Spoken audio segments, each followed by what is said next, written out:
Welcome to Camp David Gonzalez, Juvenile Probation Department camp nestled here in the Malibu Hills. We didn't used to have these walls or this razor wire, but something has changed.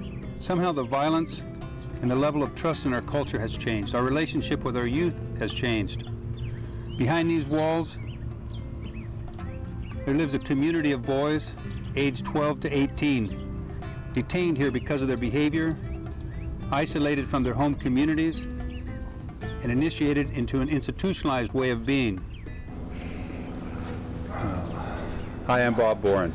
I'm the creator and director of the Garden Project for Juvenile Offenders. We started this project just over 8 months ago with little more than an idea and the collaborative support of the Los Angeles County Juvenile Probation Department and some professional friends of the boys that live here.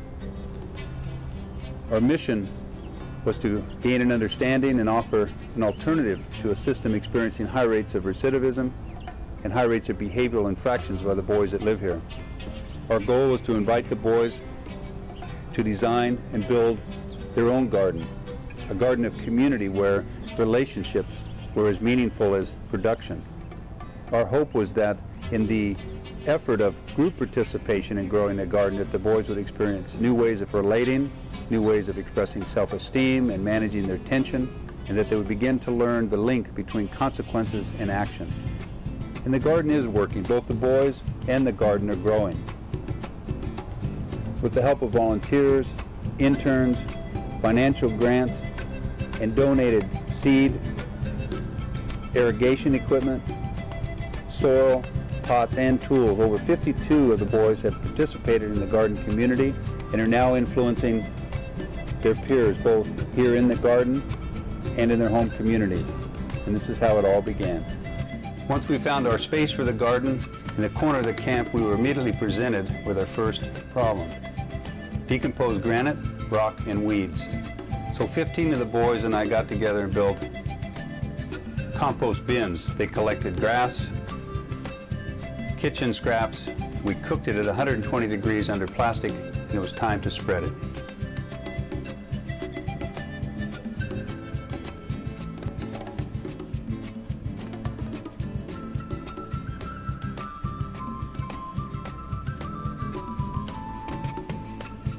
The next pressing dilemma was how to get water to all corners of our garden.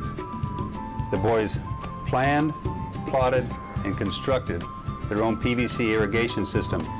For many of the boys that never worked with PVC, the glue, water pressure, they did a fine job of putting together the system that took water to our greenhouse, to our fence line, and over to our tomato patch.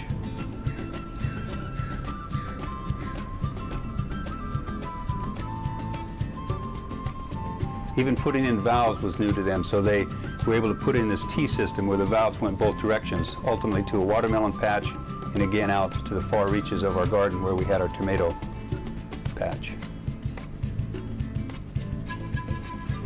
And in one area where we were using furrow irrigation, the ground was so steep the water just ran away, so the boys designed these little plastic dams that would hold the water back.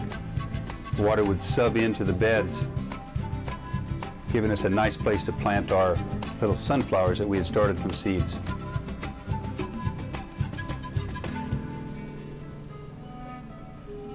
And 3 months later, we were rewarded with these huge 10-foot sunflowers.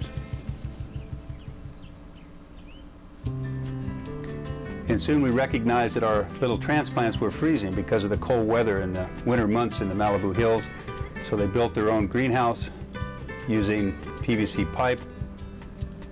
Old pallets were strung together to make the planting bed tables inside, and then the boys strung the plastic over, which was quite a project in that they had to pull it down tight, build a frame, and this is something many of them had never been involved in before, so it took a lot of teamwork, and we were rewarded.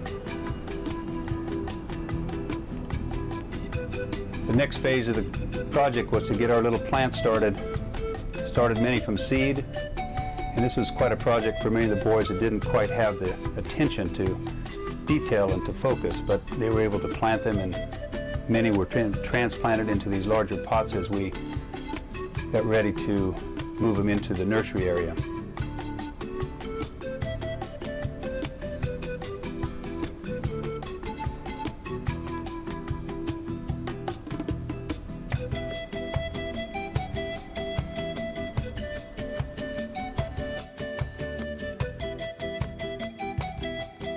some of our small plants were too sensitive to the cold weather, so those had to be transplanted into larger pots, whisked into the greenhouse, where the boys sorted them into different varieties in different sizes.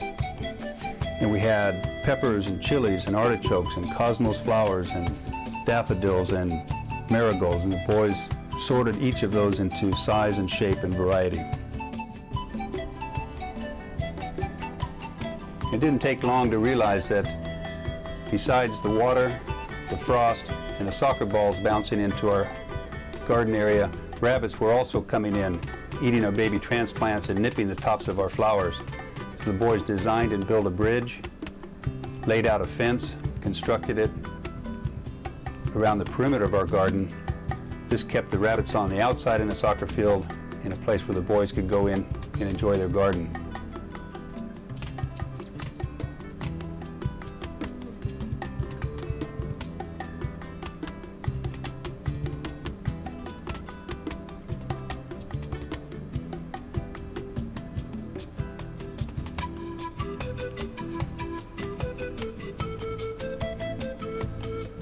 Once it was planted, they came back and painted the fence. They chose the color, the layout, and it ended with gorgeous, beautiful flowers.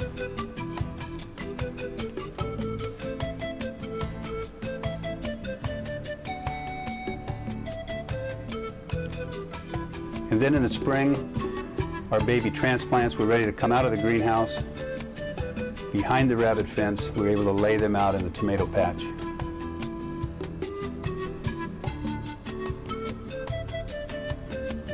Took a lot of cooperation and teamwork. We had to weed and plant both our peppers and tomatoes at the same time. We ended up with heirloom tomatoes. Some areas, some of our cherry tomatoes were already getting quite large. In other areas, and then the boys came in and built the trellis system, which meant digging holes, putting posts, and stringing the trellis wire so the plants could be trained to grow up the trellis. And we ended with tomato on the vine and a wonderful harvest. As a camp director, I noticed that the kids are more stable in their behavior. They are more focused in what they're doing. I see the kids, they're working together as a team, they're taking pride in themselves, their self-esteem is increased. A lot of them are really proud of their work, so they want to bring visitors over to show them the vegetables that they grow. Getting used to dealing with plants and stuff, it got me more calm, because I learned how to have patience with things, even if they sometimes don't work. Like sometimes we had to put the plants in the net and they will like break and stuff. So that would get me mad, but you know, I just learned how to deal with the patience, how to just do things like manner instead of just taking it out with frustration, and use violence towards stuff.